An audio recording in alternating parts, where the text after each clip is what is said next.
Hello, everyone, and happy Friday. We are just giving it a moment or two for people to get settled into our virtual learning space. We're so glad you're here. We've been expecting you, and we do not take it for granted that many of you decide to be a part of our community week after week, joining the Intentional Conversations podcast. I am Dr. Nika White. My pronouns are she, her, and I am the founder and lead principal consultant of NWC. Shout out the NWC team. They have worked tirelessly over the 5+ years of really trying their best to bring a really rich discussion to this broader community every Friday during this hour so that we can learn with and from each other and so that we can deepen our knowledge and understanding of all things diversity, equity, and inclusion, leadership, and business. And we're so glad you're here. We are celebrating this year 5 years of the Intentional Conversations podcast. And so we're super excited to invite you into this milestone celebration year. I'll ask that you take a moment to go to the chat and let us know where you are joining the conversation from today. It is always a treat for us to be able to see the many different geographies that are represented by our podcast community, and not just within the US, but also even outside of the US. So, welcome, welcome, welcome. There are many ways people can get the podcast content, one of which is we extract the audio, we make it available in podcast capacity for wherever you like to get your podcast content. But we also encourage people that cannot be here, part of our live show, to be sure to catch the replay. And we also have individuals that are not only part of our Zoom community today, but also they're catching this episode on LinkedIn Live. Whatever capacity in which you're joining and you're part of our community today, we are grateful. If you're part of LinkedIn Live, then we want you to know to use the comment section. That is our lifeline. That is our way of connecting you to the broader community in this Zoom forum. And so, whatever you share, questions, comments, sentiments, we're bringing that over so that we all are well connected. At NWC, we truly value disability inclusion, and as such, we do have the closed caption feature that has been enabled for all of those that would benefit. I want you to know that if you're here as part of Zoom and you want to have your cameras on, we do welcome smiling faces. But if not, that's totally fine. Many people we know join us while they're listening in the background, maybe perhaps while they're multitasking, and we're just grateful for your presence today. I also want you to know that it is Women's History Month. And so we're super excited to bring in the month of March with our first intentional conversations, recognizing that we are in the midst of Women's History Month. So, as the screen says, let the conversations begin. And that is precisely what we're about to do. Thank you. You've joined once again Intentional Conversations podcast.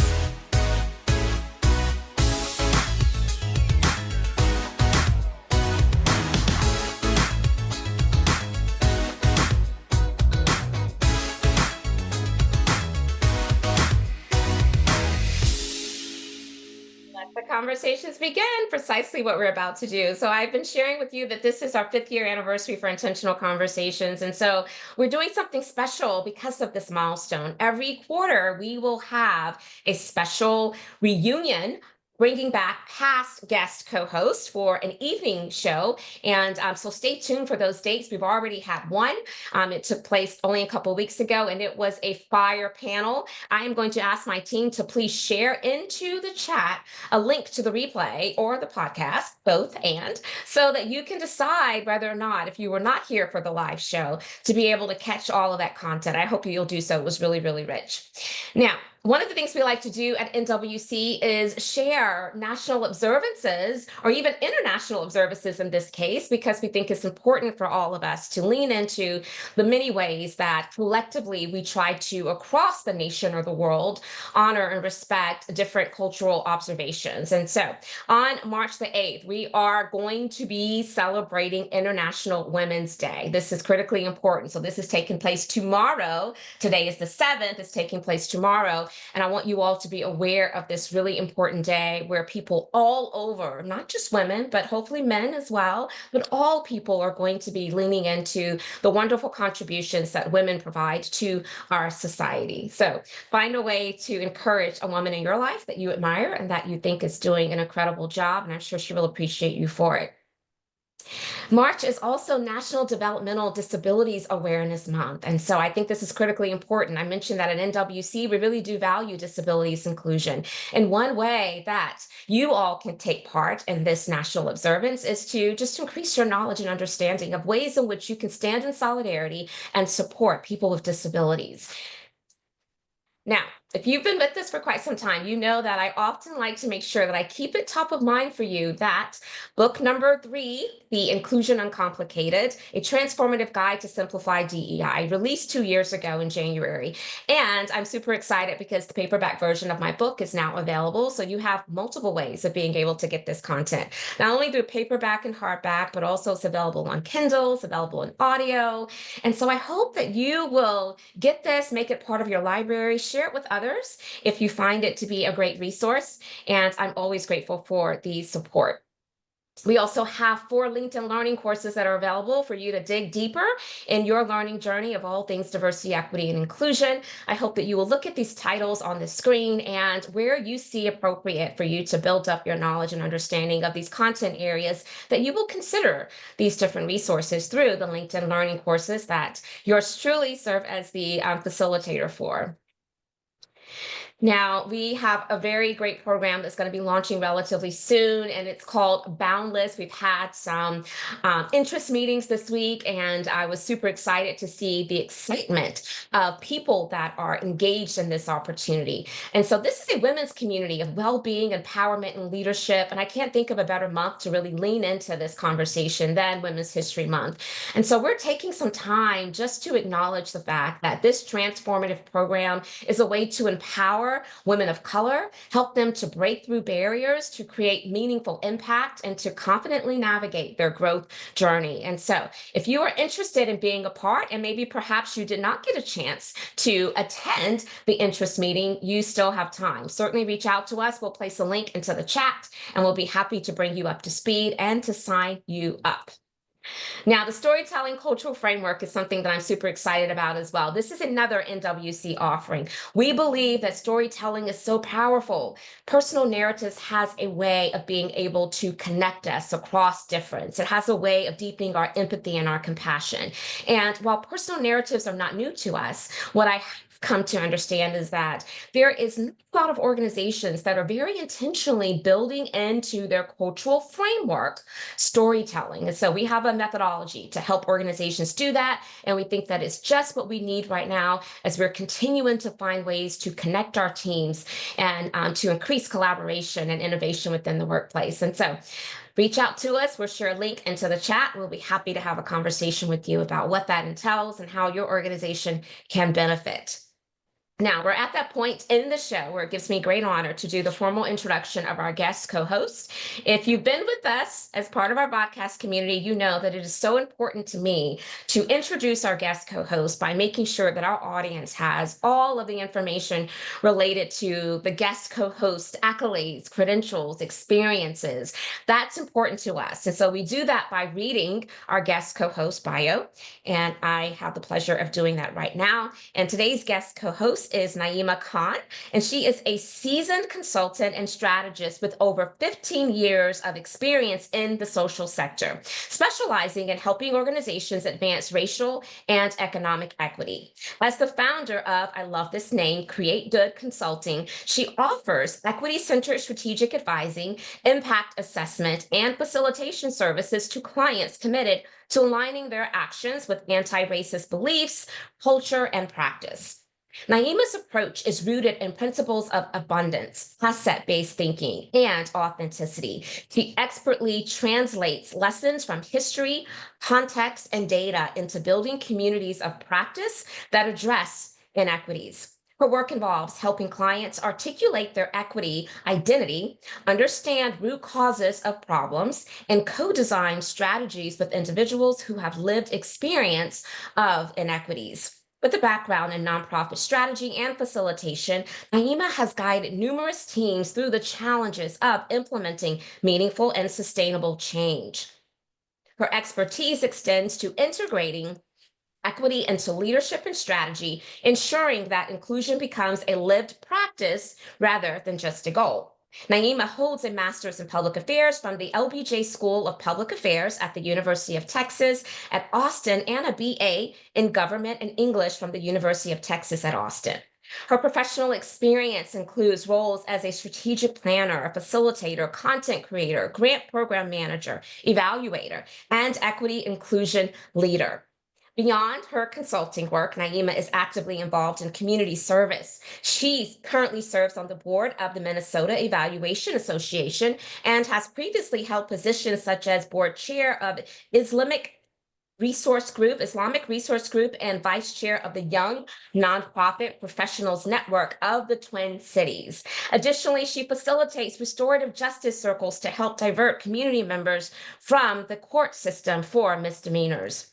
Naima's approach to consulting challenges the notion of neutrality and evaluation and facilitation, advocating for a more conscious integration of equity perspectives in organizational processes. Through Create Good, she continues to partner with organizations looking to enhance their impact, tell their story, and elevate their equity work to new levels. You know what to do right now, podcast community. I'm going to stop sharing my screen and I'm going to ask you to find those accolades, find those reactions, find those words of affirmation. And as I add Naaima to the spotlight, I want you to let her know how much we appreciate her being here. We want her to feel welcome for her time. She is joining us today from Greater Houston area in Texas. And so we could not be more thrilled to be in conversation with Naaima today. And so first and foremost, thank you so much for saying yes to our invitation. We're so thrilled you're here. And before I release you to greet this audience in your own way, Naaima, we do have a tradition here. And that tradition is that we really value storytelling. We value getting to know some interesting facts and things about our guest co-hosts to help us connect deeper with them. And so we often like to hear things about our guest co-hosts that we would not know from hearing their bio, which I just read to our audience, or from looking at their LinkedIn profile. So think about what you want to share with this community and then greet us in your own way. Welcome. Thank you so much, Dr. Nika, for the wonderful introduction. I appreciate you all. Thank you so much for being here with us for this exciting conversation. I was thinking about, what do I share that's not on my LinkedIn or on anywhere you can find online. And I was like, you know what, let me just embrace it. I'm sitting in Houston, like the greater Houston area, and I'm a foodie. And I know it's Ramadan, but ironically, like that is the time when I somehow think more about food because maybe I'll be fasting soon. So it's just an interesting tidbit about me. I like to share, different ethnic cuisine with folks, and I like to share the spots that are great to eat at. And I seek out that knowledge actively, proactively whenever I can. So I just have to admit, I'm a foodie. I love it. I love it. And I have so many people that are in my circle that are foodies as well. My husband is a foodie, and I foodie too, but I love the fact that food is such a universal way of connecting us, right?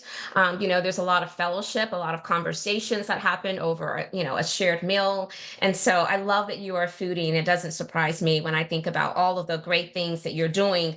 And I'm recalling them as I'm looking back over your bio. And first and foremost, I commented on this as I was reading your bio, but Create Good Consulting. I love that name. And I'm sure it's very fitting. It was very intentional, but I would love for you to give us a little bit of history around how did you come up with Create Good? Yes, absolutely. So, when I was naming my business, it's like one of those things where you feel the weight of it, but then ultimately it's like in the vast sea of all the people who are trying to make a contribution through their businesses. And so you don't want to like take it extra heavy. So I don't want to say I kind of settled, but maybe I did. Because, initially when I was coming out of my experiences in the field of philanthropy, I was really fired up and I was like, maybe it should be create justice or create bold, I wanted to see bold transformative change. But I chose good because there's actually a word in Arabic. And, I'm only very slightly familiar with Arabic just due to my faith tradition. But it's called khair. And the concept of khair is that, you can do good really in any situation or in any position in that you find yourself in life, right? It doesn't have to be like something that's like uber high bar, something that's like big and transformative. And in fact, I think I've learned as I've taken strategic journeys with different organizations and individuals across time that it really is the small steps, the small good that you can do that adds up over time. So it's just about being really consistent in how you approach and do good in the world. If that makes sense. No, it makes perfect sense. And I love it. I love it for multiple reasons. One of which is that it meets people where they are and it is aspirational enough to involve everyone. You don't have to feel like you need to be superhuman or have this, expansive platform in order to do good. And so as I heard you share, Naima, that maybe you thought about, create justice and maybe some of those other bigger words. I think that those words sometimes can cause people to feel like it has to be something that's enormous. And so you landing on something that I think is universally defined by each individual. Like my good may look different from someone else's good, but it's all good, right? And so Right. I absolutely love that. And the thing that I want to comment on is that your principles are rooted in abundance, asset-based thinking, and authenticity. So I want you to unpack that for us, particularly how those three elements intersect in terms of how you like to show up to this work. So tell us a little bit about that. Yes. And I like to remind myself and everybody else that these are all values that I am aspiring toward as well, right? So I like to put them out there because it's bold, it's aspirational even for me. And I think it's like good signposts or indicators in my practice at least. So the reason why I chose abundance, authenticity, and asset-based as there's really five values behind the business, but those are kind of maybe if I had to pick like the top three. Oh, And I would say it's because, well, first of all, we live in a world where I think people are really feeling the scarcity, right? People are feeling the fear. People are feeling like they don't have enough time, enough money, enough, XYZ, whatever you name it. Like we're always trapped in this kind of scarcity mindset. And that's not to say that there aren't broader structures and policies that play to create that or reinforce that mindset. We can talk about that later. But I do think that there's something to be said about what if we were to break that, that pattern kind of in our thinking. What if we were to say that, as a consultant, I believe that there is enough work, right? I believe that fellow businesses have to succeed. I have to be a source of support for helping my fellow business people gain the right type of business, right? And by the right type, I mean a business that's a good fit for them, that plays to their natural talents and abilities, because I myself don't have all of the answers, right? And so I think the other piece that's beautiful about an abundance mindset is that it really helps us find our role and know our role, in the broader kind of vast elements of things that are existing in our universe. And so I do feel like abundance is not only helpful in that it helps us support folks, amongst ourselves, but it also just reminds us that, we are enough, we have enough. And just because we're feeling a lack of something, in one way or another, doesn't mean that that has to become the defining thing or factor, in our lives. no, Naima, beautifully stated. And I agree. I do think that the scarcity mindset, especially when we think about this day and time and all that we're navigating, I think that that can create a hindrance to us being able to be impactful and meaningful in our work. And so I love that you have adopted, this abundance mindset as part of the value set of how you like to show up to this work. And I do agree that there is enough for all of us. There's so much work to be done that all of us needed, in this broad space. And it also reminds me that even where we are right now, a mindset of abundance says that I don't have to always operate from the position of I need more, I need more, I need more. And just Mhm. recognizing that what we have right now is also enough to still have impact. And when I think about the capitalistic world that we live in right now and how that is overtaking a lot of the human centered approach to just how we're showing up and supporting people, I think that message becomes even more important. So let's talk about asset based thinking. I want you to unpack that for us. Mhm. Absolutely, yes. So coming from the nonprofit space, when you work in philanthropy, so I was a program manager, a grant program manager at a regional private foundation. And, we made along the order of $15 million in grants per year, the specific team Yeah. that I've done. And just reviewed hundreds of applications, right? Just hundreds and hundreds of applications over my time there. And then, was a grant manager prior to that too. So I feel like in the whole span of like my 8 or 9 years in the field of philanthropy, I've just reviewed probably like thousands of grant applications. And I was struck, at how often I hear things framed in very negative ways, and particularly when it comes to the needs of communities. Like, first of all, look, I know it's important. I used to be a grant writer myself, right? So I will be the first to say that it is critical to establish the needs that communities are facing in order to help funders understand what resources you need to help, do your part, and right, like your organization is helping fulfill some type of need within the community. And I think there's a way to do that in a way that doesn't dishonor or not, dehumanize or continue to de-dignify, if that's a term that I can use, communities, and really to help us understand more from an asset map perspective or an assets framing perspective, right? Like, yes, these are the challenges structurally that we face, and we find that communities have so much hope, right? They have so much creativity, they have so much ingenuity, innovation, they have so much of X or Y specific skill or vantage point or resource that they bring. And I feel like not balancing that story enough with those assets really does kind of lead to the broader kind of structural dehumanization that we often see Black and Brown communities subjected to, right? And I feel like this is something that we really need to carry with us as an antidote, right? As our means of saying, like, no, we are going to take the time to frame what we're facing on our own terms, right? And not on the terms of anybody else or dictated to us or that we feel that we're beholden to.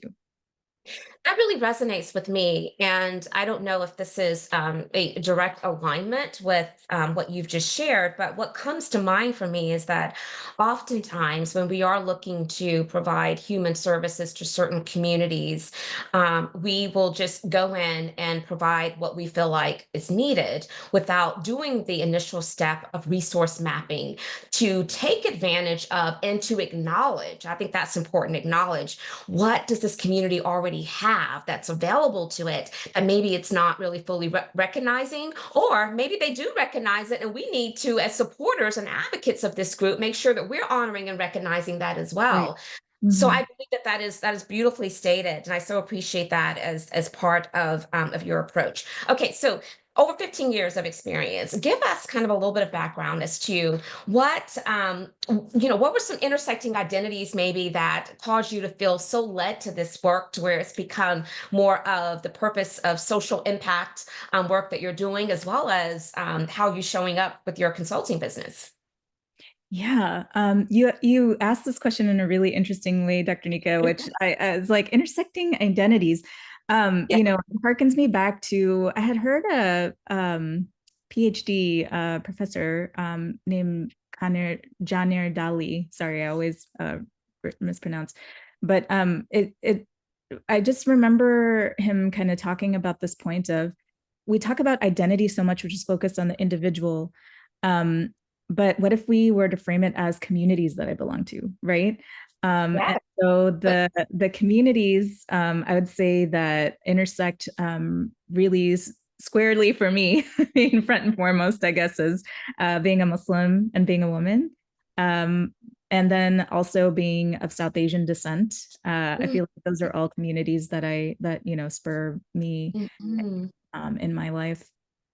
But then also I think about, to the rest of your question, kind of how did that, interplay with the path, the career path and the professional path that I pursued. So what I find interesting is that I don't think anybody kind of wakes up and says, "Oh, I'm going to be a grant maker." I don't know. Maybe nowadays there's enough there's enough. Sorry, I don't know if I muted myself, but there's enough recognition within the profession to say, oh, okay, I'm going to, this is something I want to do. But I was certainly kind of accidentally, enrolled, I guess I should say, or pulled into the world of grant making eventually. And that was after I was a grant writer for quite a bit. And so it's interesting because, when you talk about identity and how it intersects with their work, not a ton of folks, anecdotally, I guess I should say, from the South Asian community have historically been involved in kind of like grant making, perhaps, to at least to the degree, like I didn't used to go to grant making trainings and see like a bunch of other, South Asian folks like myself. Maybe that's changing now, and maybe that has changed over the past 10-15 years. I hope it has. Um, but what I will say is when I got into kind of the grant giving side, I was surprised to find that there was actually a program called the Ron McKinley Philanthropy Fellowship, which is a defunct program now, but was originally offered through the Minnesota Council on Foundations. And they actually had a program that was designed to bring in people who are underrepresented in the field of philanthropy, right? Yeah. And Yeah. so it was just this kind of interesting program where I had the opportunity, that's where I started at the Archibald Bush Foundation. I say Archibald because it's not, they have a joke. It's not the beans, the beers, or the bureaucrats. It's the the Bush who started the foundation through 3M. But then also it's just this interesting piece where, and no shade to any particular foundations or any particular nonprofits. I think there are broader structural, again, things at play that make organizations behave in the way that they do. And Mhm. a lot of these pipeline programs have the best intentions to fold in diversity. And I use diversity in square quotes, and then we can get to the why behind that in a minute. But I think that they have the best intentions, but then they really don't know how to absorb that in terms of building a truly inclusive environment, in terms of having meaningful participation and meaning and inviting a meaningful kind of holistic embracing of the skill sets that folks bring to the table. And so that was really kind of what the essence of what started my journey. Yeah. So much with the commentary that you just shared. I want to kind of amplify. So first and foremost, as we were talking about intersecting identities, you mentioned identities versus communities. And I think we need to kind of go back to that and unpack it a little bit further, because some of us, part of this community, could see it as maybe one and the same. Maybe there's not, a whole lot of difference in terms of, using the two interchangeably. But I feel like in your mind, there is a distinction. And I just want to bring that forward. And so can you talk about, from your vantage point, how do you distinguish between an intersecting identity versus an intersecting community? And so just help educate us from your perspective on that. Yeah, thank you. And I I appreciate that you think I have maybe a lot to say on this, but I probably have like a quick sentence that I can share, a quick thought. That's And I fine. I wish I was so steeped in these studies. I know there's a whole field, fields of work behind this. So at the danger of making scholars laugh, I guess what I would say is, from my perspective, I feel like identity is such a hyper individualized take, right? It's like Yes, yes. focusing on me, on myself, on the I, which I do think it's important, clearly, to a certain degree, to have that. And I think one of the things when if we get to talking about anti-colonial work is, how do we show up as communities, right? And the collectivism and kind of the natural collectiveness that human beings are wired to partake in, right, by our nature. And so I, really for me, communities is like, what are the communities that mean the most to you, right, that you hold front yeah, and center, so that it's yeah, really taking it out of that paradigm as like this is just something I do for me, but really putting it in the paradigm of this is how I connect and resonate to people. This is a characteristic that is salient for me as I pursue my journey through the world, because these are my people, right? Like this is my Yes, community. And yes, so yes. that's I kind may of not have that precise identity, but it's mhm, still my community. I'm still right, connecting myself to that community in a multitude of ways. right. And so I love that. And that is actually what I thought you were going to say, some variation of it. Or obviously you articulated it so beautifully,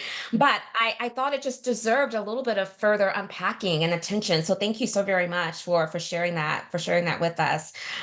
So because a lot of your work has been centered on social impact and philanthropy, I would just take a moment to lean into what's happening in the present day and time, right? Especially when we think about the political landscape and how so much of the grant making process and philanthropy work is being say necessarily halted completely, but there are many organizations and grant makers who are kind of starting to pump the brakes a little bit, at least while we see what how the dust is going to settle and what's going to happen.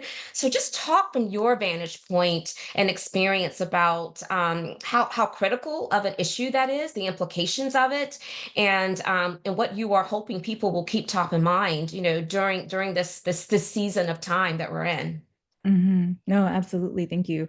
I would say that, first of all, there's a lot going on, right? Every day it feels like there's something new. As we know, this is kind of the wild card nature and the chaotic agent kind of nature of the, politics that we find ourselves in right now. But also, I think it's interesting because to the degree that there haven't actually been any cuts, to my knowledge, officially made, but in, Yeah. in a de facto way, yes, right? By virtue of freezing things, you're Hmm. necessarily not funding things, right? Or you're halting all the grant processes, all the XYZ, right? And so I actually have had quite a bit of a deep dive into kind of keeping up with the cuts and such because I'm actually on the board of the American Evaluation Association's independent consulting topical interest group, where there are a bunch of evaluation consultants who are really trying to figure out, what does this mean for data, analysis. There are data sets that are start suddenly not available anymore, right? And like what does that imply for our work and the organizations that we work with, right? And so I think all facts aside, I think what's safe to say is that we will be perhaps feeling the implications of these decisions for a long time to come, and that it Yeah. will take us a while to really kind of understand what all is happening and has happened, because there are various freezes and then court challenges that reverse them in various Yes. areas Yes. and things like that. And it's really tricky to kind of keep up with it all. So I will say, my deepest empathy to folks who are facing job loss and or program loss and or XYZ, right, loss after loss, because really this is a time of chaos, and I feel like it's just about figuring out, how do we just get the feet beneath us, and stay grounded. And I think that's looking at it, the historical perspective, I think is really important, right? Understanding, have we gone through periods of deep instability and panic before, right? Can we harken back to 2020, 4 years ago, right? Can we Yeah. harken back to times before that? How did folks historically participate, thinking about the civil rights era, not having lived through that, how much of a shaky time might that have been, right? And really kind of thinking about, like, putting into perspective, right? What is our, like, yes, this is our current context, yes, it is highly uncomfortable, highly problematic, and yet how do we find our bearings to kind of navigate through it in a way that would make our ancestors proud? Yeah, absolutely. Absolutely. The whole we've been here before, right? And we have, and I think there's a lot of lessons that hopefully we can pick up from before.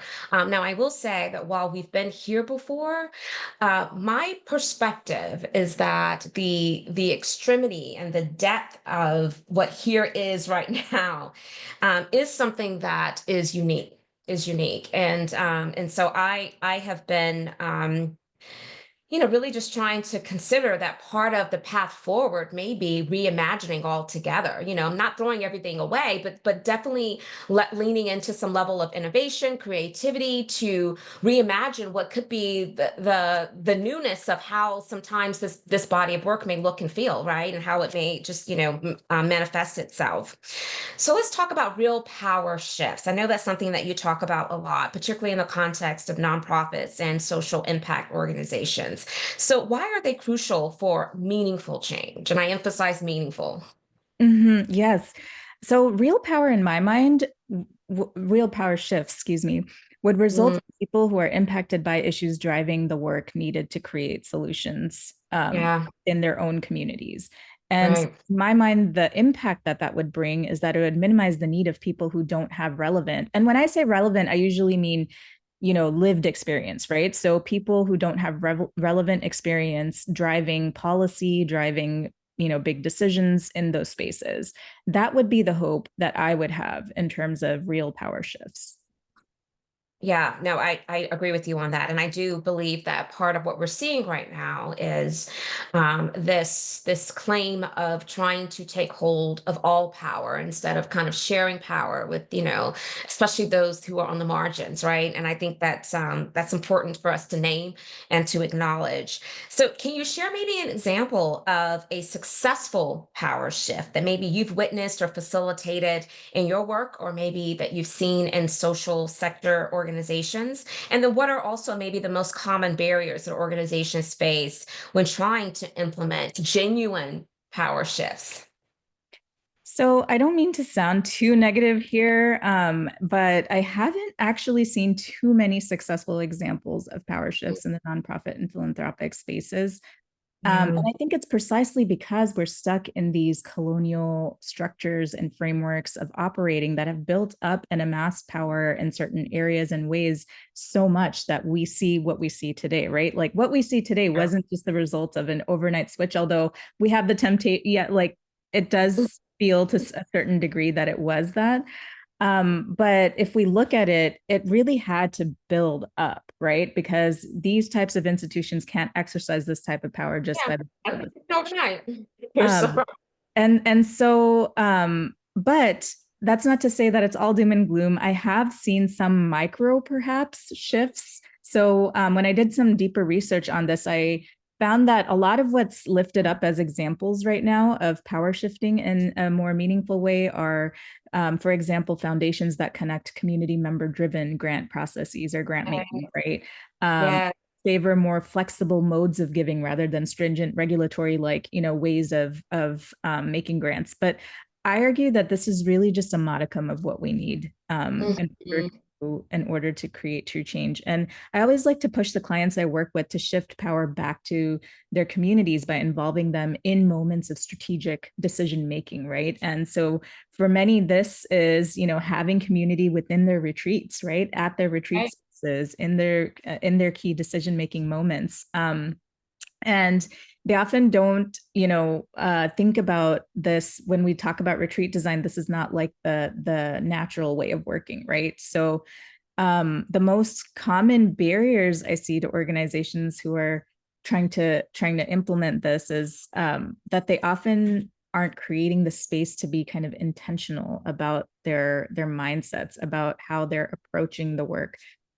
People are often flying at 100 miles per hour in their work, and typically when organizations are RFPing for strategic planning, they've already had the expectation of a process in place, and just everything kind of is seemingly going to fall into line, right? But I like to really help my clients slow down. And I think I've seen some success in that, as particularly one organization I'm thinking of, they invited, it was like majority of community members in the strategic planning space. And I was so happy and excited about that because I thought that that was just such a great sign. And the plan that they came up with about 3 or so years ago is still so relevant and helpful to them. So I've just been super floored to witness that myself.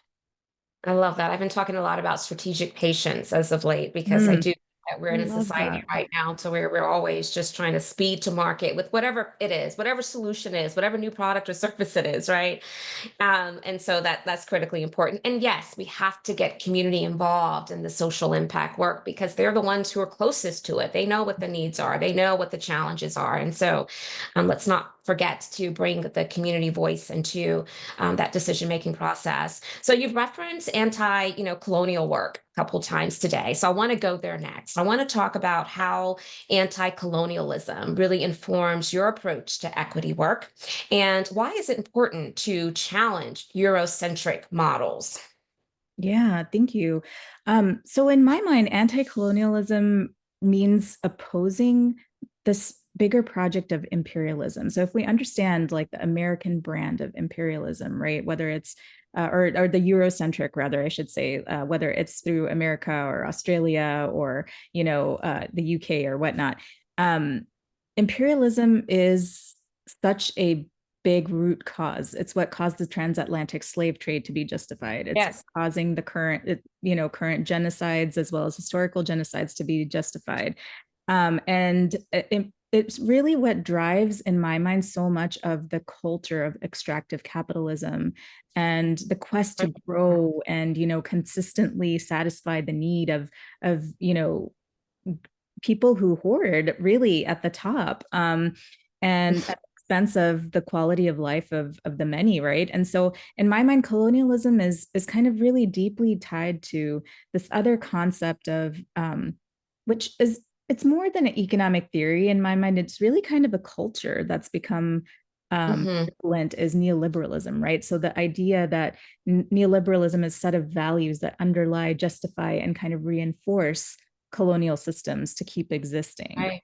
Um, Right. and so that those are the things that, again, like when you think about what values do we carry, right? Notions like rugged individualism, extreme self-interest, toxic competition, right? These are all values that have been championed by Western intellectuals for Yeah. a very long time and often underpin and undergird how so many of our institutions and institutional cultures are shaped that we don't even really see how these forces kind of operate upon us, right? So the anti-colonial project for me is fundamentally one where we're trying to salvage the strength of collectivism, of balancing mutual interdependence on one another, and kind of the health of building up those around us. It's embedding those types of values into our mindset, our skill set, our heart set. Yeah. And when our mindsets, skill sets, and heart sets have been conditioned to think and act and show up this way, some may even wonder, is it possible to kind of shift that mentality? And I often say we have to maintain hope. We have to keep trying because it's critically important. So this is why I'm so appreciative of people who commit their life's work to continuing to find those solutions and to keep it before all of us. So, if any of this is resonating, I want to encourage our audience to use the chat section, use the comment section if you're on LinkedIn Live, and that's how you're catching today's episode. But let us know your sentiments, your thoughts, your questions, your curiosities that could be bubbling up as we're continuing to unpack this really important topic. I want to stay there for just a moment, Naaima. And actually, what I want to do though is to have you answer how can people within their daily decision making lives and processes better embed strategies to center equity. Yeah, it's a big one, and I think it involves a multi-pronged approach. Um, Mm-hmm. so first is really embedding a decolonized lens into everything that we do, while ensuring that we're not merely reinforcing the negative piece, right, or like the false sense of justice that only Yes. including those whose lives we've been taught to see as valuable, as really impacts, but really seeing every community's lives as valuable and living that in a way that not only impacts our interpersonal learning, right? So I think that there's kind of that individual journey where folks build up self-awareness, positionality. We call, in the field of evaluation, we call this self-reflexivity or reflexivity, right? And Dr. Hazel Simonet, who, for the evaluation geeks out there, it's just a quick reference, but has a great piece on the two-way mirror, right? And really kind of understanding like what is our positionality and how do we establish a strong sense of self-awareness off of which to build and then operate, right? So then that flows up into our interpersonal relationships. And how do we figure out what we need to unlearn, right? As much as learning, it's Dr. Nika, it's often, as you know, about the unlearning, right? And Of really course. kind of taking that time to say, how do I operate, bring myself into these interpersonal spaces? Because I do have an impact, whether I recognize it or not. How I show up does have an impact, and that pulls its way up into how organizational spaces show up, right? And so I'm really seeing that through thread, right, of like how we ourselves operate, and then to the interpersonal, and then tying that into the broader organizational systemic work. I think, as we started off with, people have the tendency to like gravitate toward the buzzwords and the big transformative, systemic Right. shifts and all of it, Yes. but it really does start with the mindset shifts in my mind, and it really starts with how do we once we ourselves have established a kind of, I'll say, right mindset. I don't we can talk about that later, but like that, once we have somewhat of a baseline figured out, how do we then translate that into more of that like collective work and more of that organizational centered work where we're understanding the narrative and how narratives need to change. Yeah, no, I agree. That's really rich. It definitely starts at the personal level with the mindset shift, as you referenced, because we can't expect for people to, transfer that level of knowledge and mindset to organizational systems and policies and practices if at the personal level they haven't really fully embraced it. And so, being on that learning journey and being very open-minded to first and foremost recognizing that we're conditioned to so much to where we are going to have to unlearn misinformation and really put some intention behind being on a new journey of seeing things and reimagining things in a way that's going to create more equity for all. And so I really appreciate that point of view. I want to go back to something that we touched on a moment ago with a follow-up question, and this is when we were talking about how speed sometimes, the fact that we are such in a fast-paced culture that sometimes we don't take the time to be thoughtful about where we could be creating harm and compromising the work of equity. And so, with that being the case, I want to understand, how do you work with organizations, Naima, to balance the need for quick action, but also with the importance of thoughtful, equity centered decision making? Because I do believe that we can hold both at the same time. Yes, yes, and right. Yeah. I'm not gonna lie, this has been tricky for me. It's certainly a balancing act, if you will, because as we're mentioning, it's kind of like the water that we're swimming in right now versus constructing kind of a new paradigm or working our way, inching our way slowly toward it, right? Mhm. So the truth is that if you're not willing to slow down to some degree, you're probably not setting yourself up for success in equity work in the long term, because that feels more like a checkbox move to me, right? Where you want Yeah. to just like check the boxes, do the things, and kind of say that we are doing something that is more equitable. Whereas, I think the approach that I try and take with my clients is really like, what is the long-term benefit, right? And it really does, Yeah. like, it takes a moment to spell that out. And again, I haven't. I think I'm just like barely scratching the surface of what could be done, right? Just to be very personally authentic and transparent, right? No, This is I think it is, something. it is a tough question. It's really it's tough to navigate. We live in a society where people want to see immediate impact, immediate action. And I think that a lot of organizations that are in the social impact space, they want to be able to deliver that, right? And so, I mean, what you're naming is a challenge, but what I appreciate, Naima, is that you're bringing to light the importance of at least acknowledging that, so that maybe those organization leaders are at least more sensitized to it. And I think that in and of itself is one of the strategies, right? Let's make sure we're just Absolutely. aware of it. Absolutely. And I think there are strategic, thank you for naming that, Dr. Nika. But and then I think on top of that, there are other ways to strategically practice smaller wins that help people understand the longer term picture, Yes. right? Yes. So, Yes. so there are ways that you can work together, whether it's, staggering things or understanding how individuals can make more of a lump sum time investment on in another time frame outside of the project, time period. But really helping people understand that it takes an intentional and planful investment to stay consistently committed to equity work. And I feel like for folks that are watching, I just want to zoom back a little bit and be like, I always think of the economic motives and I'm a little sus, right? I'm like, okay, you're in equity, you're in this consultant space, right? Of course, you're going to say it takes time and it takes investment. You want to fill your pockets for as long as you possibly can. And I think that, that's maybe a more cynical way of looking at it. And I do think that there is a price that comes when you can't do this work in a meaningful way, right? And I don't think that people pay enough attention to that cost, which is what ends up coming back and biting people at the end and organizations at the end of the day. It's because if you can't figure this work out in a meaningful and substantive way, people are going to call you on it. And that's going to cost you more in terms of employee retention, in terms of being effective to the goals that you actually would like to accomplish, in terms of having more quality ideas and more quality work done on your team, right? We all know the studies about more diverse teams, et cetera, right? And so I think that that's the piece where I would really ask folks to take a long view and maybe consider the cost benefit analysis there. That is so astute, and you're right. I think that what it costs us when we are rushing and not being thoughtful like we should be. You named so many things. I would also add to the list, organizational reputation, right? Mhm.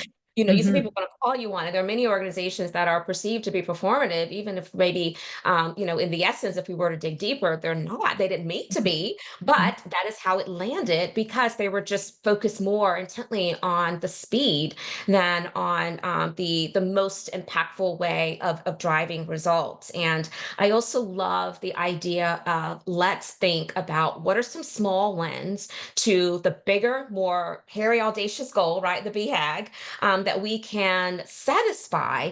And I think that the great thing about that approach is that it gives us not only some small wins that we can rally behind, but it helps to build momentum and traction for maybe some of those more loftier goals that are down the line.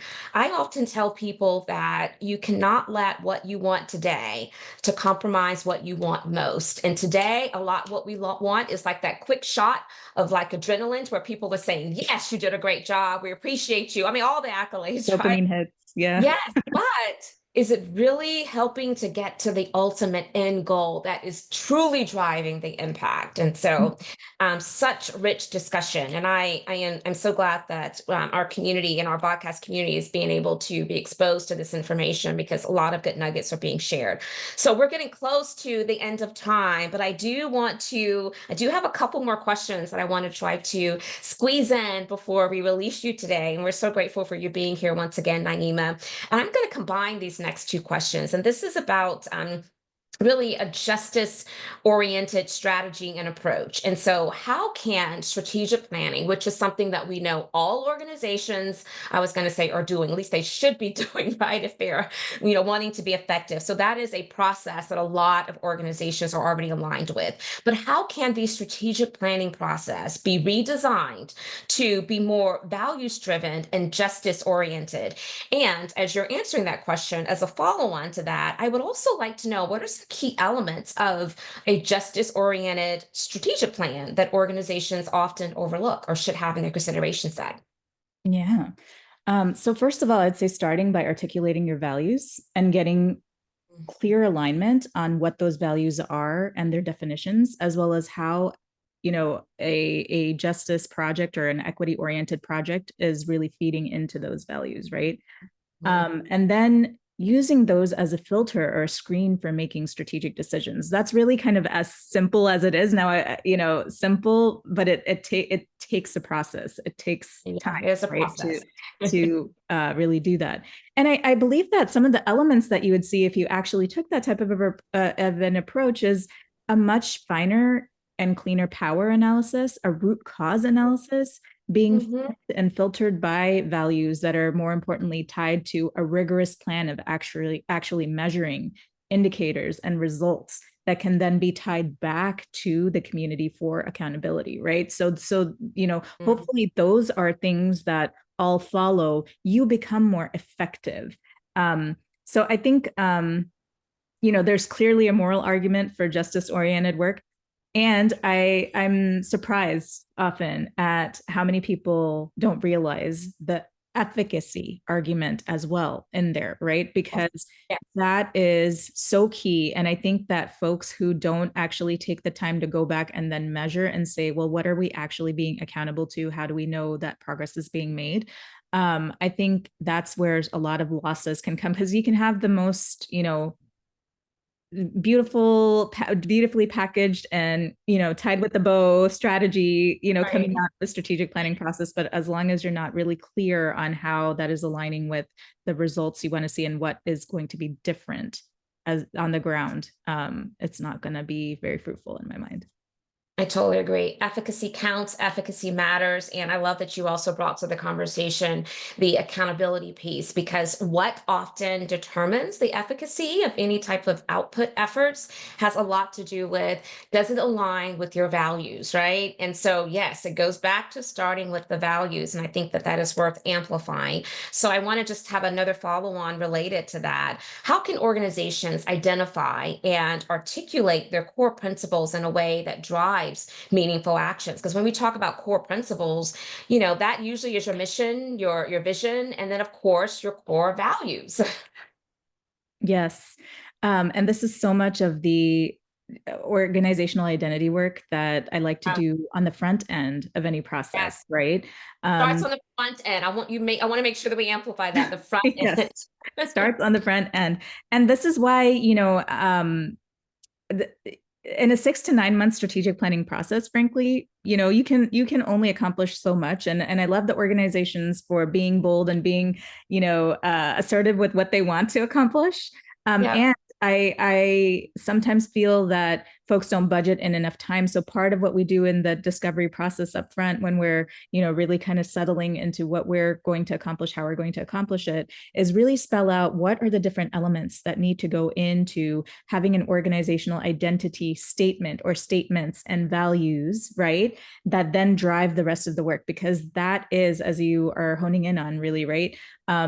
That's what's going to, if you lay a shabby foundation, as we all know, right, to use the plain old house analogy, you're Yes. gonna get a house that cracks, right? You're gonna Beautiful. it's gonna fall apart. And so really establishing that solid foundation, I think, is the first thing, the first order of business, so to speak, in my mind, that needs to be done in order to have good follow through. Absolutely. So organizational identity work is foundation, and part of that foundation is being very clear on what are those principles, what are those core values that's going to guide and inform all of your work that then you are going to be held accountable for. And so therein lies, the most basic fundamental way of being able to set yourselves up for success. Okay, so two final questions, and here's the next one. Looking ahead, I'm sure that there's probably a lot that you can name. But what do you see, Naima, as the most critical areas for growth and change in the social sector's approach to equity and justice work? Boy, that's a big The big question, I know. I love your storytelling culture Oh, offerings, yes. because I do think that so much of the work is going to be driven by narrative change. I think it is just a fact. Narratives drive so much of the way that we understand the world, of the way that we perceive problems, and the way that we define problems, right? Even and Mhm. and so I think that that is truly kind of, if I could say, like the cutting edge at which I think we need to be working, is really understanding what are the meta narratives that we're buying into, right? What are the counter stories? What are the revolutionary stories, right? There's this great piece out in the world by I want to say it's Columbia University's it used to be attached to the university. It's basically its own, it's called the Storytelling Project. It's its own piece now. I often refer to this curriculum. um, Yeah. Clients really understand what are the different kinds of narratives that exist in a field, and how do we challenge ourselves to understand different narratives, because narrative shape mindset. And once the mindset is there, you know, it's just like with any regimen or routine, right? If you're trying to be more healthy or lose weight or, you know, whatever, you really need to have the mindset. And that's the thing that takes you far in establishing those goals, rather than any just like simple checklist. Or, you know, you can go to the gym 3 to 5 times a week for a few weeks, but then if you don't have that mindset, you're going to fall right off. Right? If you don't have the accountability, that community, um, it really doesn't last into sustainable change or translate into sustainable change. We've all been there, right? So, at All least been I there. have. So, Yeah. I mean, um, I do so many keynotes on, this whole notion of the power of storytelling. And the fact of the matter is that the stories we tell, they certainly shape the world. And so I'm with you. That's why I think that it's something that we have to amplify, because there's not a lot of organizations that are just very intentionally saying, we want to embed this in every aspect of our how we operate, of how we show up, our decision making, how we talk about our value proposition, how in which we onboard employees, how in which we provide, engagement opportunities for our talent. I mean, all of the things, right? How in which we identify our impact in society, is through stories. And so mhm. there's so much value. There's so much value to that. Thank Yeah. you. I Yeah. appreciate your, again, just the work that you are doing as well, to promote that. And I mean, one quick thing I'll add, is stories really impact us at a deeper level than I think we understand. Totally Because agree.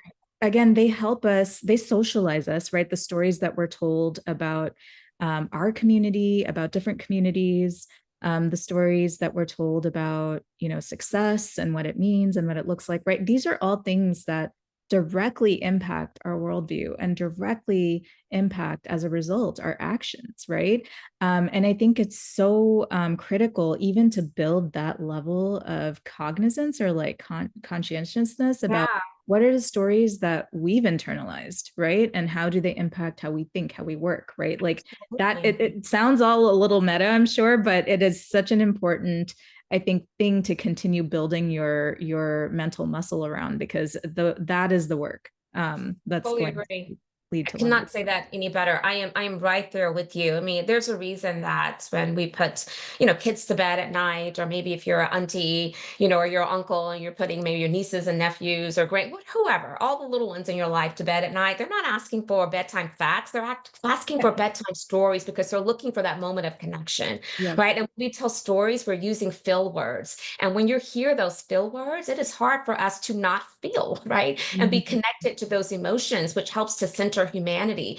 And so, what you just said is the whole reason why I am so excited about building and making available this storytelling cultural framework to as many organizations as possible, especially now where those stories are incredibly important for building up our connectivity across difference and the divide that we're seeing. And so I want others to gravitate to that consciousness of it as well, just as you mentioned.